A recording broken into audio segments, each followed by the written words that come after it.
दोस्तों, जेके आईटी मंत्र YouTube channel में आप सभी का स्वागत है। आज हम engineering drawing ITI first year के लिए ऑब्जेक्टिव टाइप क्वेश्चंस का दूसरा पार्ट लेकर उपस्थित हुए हैं और इस वीडियो में आपको अगस्त 2022 में होने वाले एग्जाम से रिलेटेड 15 अति महत्वपूर्ण क्वेश्चन मिलने वाले हैं और इस पीडीएफ से जुलाई 2018 और जनवरी 2018 के एग्जाम में क्वेश्चन पूछे गए हैं। तो आपके लिए ये पीडीएफ बहुत इम्पोर्टेंट हो जाता है। आप इसे हमारे टेलीग्राम से डाउनलोड कर लीजिए। टेलीग्राम में आपको सिंपली सर्च करना है जेके आईटीआई मंत्र और आप इस पीडीएफ को डाउनलोड करें। 25 क्वेश्चन हैं जिसमें से 10 से ज़्यादा क्वेश्चन जनवरी 2018 और जुलाई 2018 के एग्जाम में पूछे गए हैं। इसी प्रकार की वीडियोज के लिए हमारे चैनल को सब्सक्राइब कर लीजिए और वीडियो पसंद आते ही लाइक वाला बटन जरूर दबाएं। तो चलिए शुरू करते हैं आज के हमारे 15 क्वेश्चन। इससे पहले 10 क्वेश्चन पहले पार्ट में हो चुके हैं, आप उसे भी जरूर देखिएगा।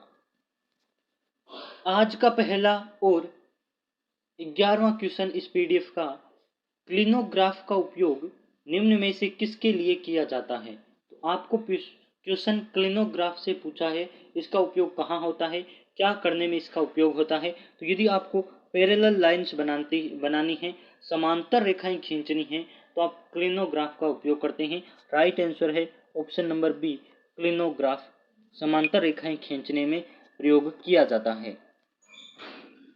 Second question, chain thin line जो छोर पर मोटी होती है और जिनकी दिशा में बदली होती है, निम्न में से किसके प्रयोग की जाती है। यानी कि ऐसी लाइन जो किनारों से मोटी होती है, यानी कि छोर से सिरों से मोटी होती है, तो उसका प्रयोग कहाँ करते हैं। यदि आपको कटिंग प्लेन बनाना है तो आप इसी रेखाएं दर्शाते हैं। ऐसी रेखाओं से कटिंग प्लेन को दर्शाया जाता है। किसी ड्राइंग का आरएफ क्या दर्शाता है। तो आरएफ फैक्टर होता है। आरएफ अनुपात क्या दर्शाता है ये पूछा है।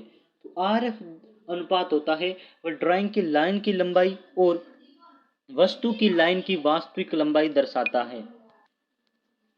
तो आरएफ अनुपात होता है वो ड्राइंग की लाइन की लंबाई और वस्तु पर लाइन की लंबाई को दर्शाता है। ये आरएफ अनुपात कहलाता है। आपको इस क्वेश्चन को याद करना है, पूछा जा सकता है। आमतौर पर ड्राइंग शीट की लंबाई और चौड़ाई का अनुपात क्या होता है। तो ड्राइंग शीट होती है, उसकी लंबाई और चौड़ाई का अनुपात पूछा है। क्या अनुपात होता है लंबाई और चौड़ाई का। तो 1:√2 इसका अनुपात होता है। ऑप्शन नंबर सी की तरफ हम जाएंगे।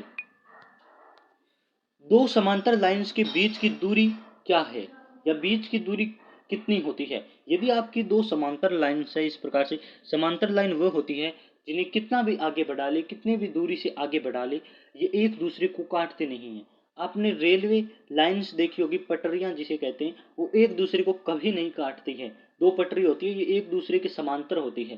तो पूछा है कि न्यूनतम दूरी, इन दोनों के बीच की न्यूनतम दूरी कितनी होनी चाहिए। ऑप्शन नंबर डी है 0.7 mm बीच की दूरी न्यूनतम होती है। किसी ड्राइंग शीट पर अक्षरों का निरूपण निम्न में से किस तरह से होना चाहिए। यदि आपको किसी ड्राइंग शीट पर अक्षर बनाने हैं, ये शायद जुलाई 2018 के पेपर में पूछा गया क्वेश्चन है। यदि आपको ड्राइंग शीट पर अक्षर बनाने हैं तो आपके अक्षर कैसे होने चाहिए। तो हमेशा ही कैपिटल लेटर का यूज करते हैं। इस प्रकार से आपको कैपिटल लेटर ही बनाने होते हैं। यदि कितना ही बड़ा आप सेंटेंस लिखते हैं, आपको हमेशा कैपिटल लेटर बनाने होते हैं। स्मॉल लेटर ड्राइंग शीट में अलाउ नहीं होते। क्वेश्चन नंबर 17, छोटे अक्षरों की बॉडी बड़े अक्षरों की ऊंचाई की कितने रेशियो होती है। तो मान लीजिए आपका कोई छोटा अक्षर है और उसकी बॉडी बड़े अक्षर की ऊंचाई हाइट की कितने अनुपात होती है। तो आपके right answer option number C है 5:7 का आपकी होती है। छोटे अक्षरों की बॉडी और बड़े अक्षरों की ऊंचाई का अनुपात पूछे तो 5:7 होता है। सामान्य तौर पर झुके हुए अक्षर ऊर्ध्वाधर अक्षरों से करीब झुके होते हैं। तो ये पूछा है, इंक्लाइंड लेटर आपने पढ़े होंगे। इंक्लाइंड लेटर कितने डिग्री पर झुके होते हैं। तो इंक्लाइंड लेटर आपके 75 डिग्री पर झुके होते हैं। इस प्रकार से यदि आपको ए बनाना है तो आपके ए इतना झुका होना चाहिए। ये सिंपल ए है और आपको इस रेखा की 75 डिग्री पर ए को झुका कर रखना होता है। यहाँ का कोण होगा वो 75 डिग्री होना चाहिए। किसी एरो हेड का डायमेंशन लंबाई और चौड़ाई का अनुपात होता है। तो मान लीजिए ये आपने एरो बनाया है, तो इसका हेड लंबाई और चौड़ाई के अनुपात का कितना होता है, तो ये 1:3 का अनुपात होता है एरो। तो आपको एरो भी ड्राइंग में सही से बनाना आना चाहिए। किसी वर्नियर स्केल की सबसे न्यूनतम गणना क्या होती है? यदि किसी वर्नियर स्केल से न्यूनतम गणना करनी है तो आपको इस ऑप्शन की तरफ जाना है। 1 MSD से 1 VSD के बीच की दूरी एक वर्नियर नाप सकता है, ये इसकी न्यूनतम गणना होती है। ऑर्थोग्राफिक प्रोजेक्शन में किरणों का अनुमान से लगाया जाता है। तो आपकी किरणें होती है वो ऑर्थोग्राफिक प्रोजेक्शन में उसका अनुमान किसके द्वारा लगाया जाता है? तो ऑप्शन नंबर बी, समांतर होने से किरणों का अनुमान लगा सकते हैं। सेक्शन लाइन सामान्य तौर पर निम्न में से कितनी डिग्री पर होती है? तो यदि आपको सेक्शन लाइन बनानी है तो वो 45, 60 और 30 डिग्री के एंगल पर बनी होती है। नेक्स्ट क्वेश्चन है, BIS के अनुसार जो लाइन मोटी निर्दिष्ट की जाती है वह पतली लाइन से कितनी? यदि आपने कोई मोटी लाइन बनाई है इस प्रकार से और कोई पतली लाइन बनाई है तो उन दोनों, ये पतली वाली कितनी मोटी होनी चाहिए, यानी कि पतली लाइन से कितनी गुना मोटी होनी चाहिए मोटी लाइन? तो इसका राइट आंसर है 3 गुना। यदि आपकी ये 1 mm की है, यानी कि ये उसकी हाइट मान लीजिए, ये आपने लाइन बनाई और इसकी ये हाइट है ना 1 mm है, तो बड़ी वाली लाइन की 3 mm होनी चाहिए, हाइट पूरी 3 mm होनी चाहिए, इस प्रकार से बनी होनी चाहिए।